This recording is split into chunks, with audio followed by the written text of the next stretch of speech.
The Nigerian Drug Law Enforcement Agency, NDLEA, has broken and dismantled two major clandestine laboratories in Lagos and Anambra State, where illicit drugs called crystal methamphetamine and called Mkpuru Mmiri in local parlance are being produced for distribution across Nigeria and exports. Chairman of NDLEA, Brigadier General Marwa, made this known on 2nd August 2022 in Abuja while addressing pressmen on the development of the illicit drug bust and dismantling. He, however, advised Nigerians to be more vigilant and sensitive of their environment as producers of illicit drugs seek unsuspecting environment with tight securities to prevent law enforcement agents from monitoring their activities. No doubt, we are all familiar with reports on the outbreak of crystal methamphetamine abuse from the last quarter of 2021,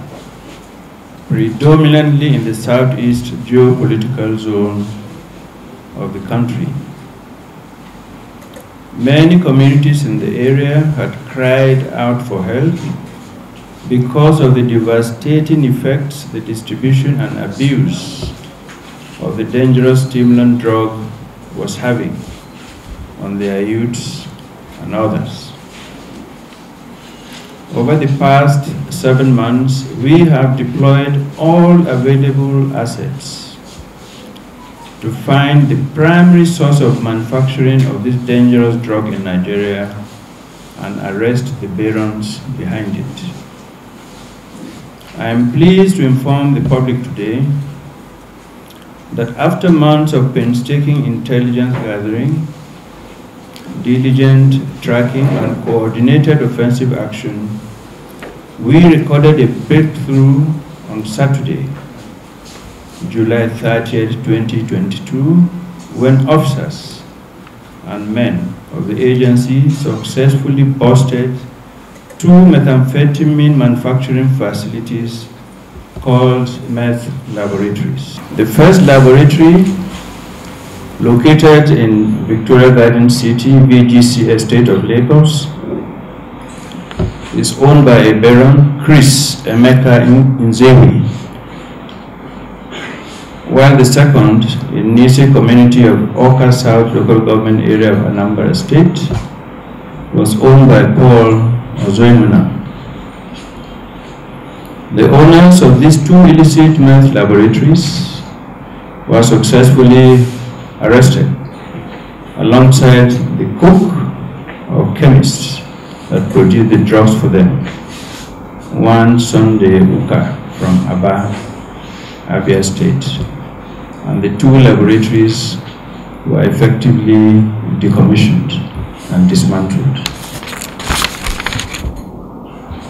The laboratory in Lagos was set up inside the boys' quarter building of a 4-bedroom duplex. From there, we recovered a total of 258.74 kilograms of crystal methamphetamine and various precursor chemicals used for the production of the toxic drug. The complete paraphernalia of laboratory equipment such as gas cylinders, giant gas burners, industrial face masks, industrial gloves, tubes, and flat-bottomed conical flasks, among others, were also found. NDLEA is obliged to brief the public about this recent bust to raise people's awareness of the danger that meth production constitutes to public health, and also to let you know the modus operandi of the barons involved in this unwholesome activity. We believe the knowledge will raise public awareness about the risk of meth production in their vicinity. The owner of the laboratory in VGC, for instance, was producing this highly unstable and toxic drug in a house where he lived with his family. This speaks volumes about his insensitivity to the consequences of exposing his family, which includes a 3-month-old baby, to the danger of hazardous chemicals. As we step up the offensive against drug traffickers, we want the public to be more vigilant and be aware of the fact that producers of methamphetamine always choose unsuspecting environments with tight security, like the VGC estate in this case. And the reason is not far-fetched. They choose secured estates to prevent law enforcement agents from monitoring their activities. They also locate methamphetamine laboratories in remote, unsuspecting communities where residents would not be aware of their activities. It is very important to note that the waste from methamphetamine production is dangerous to the ecosystem.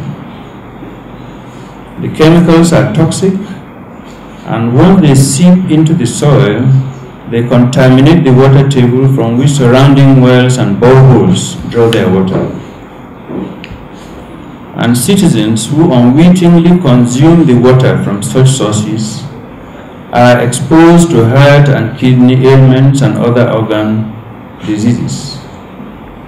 Neighbors too, who inhale gases from the lab, are also susceptible to the same risk.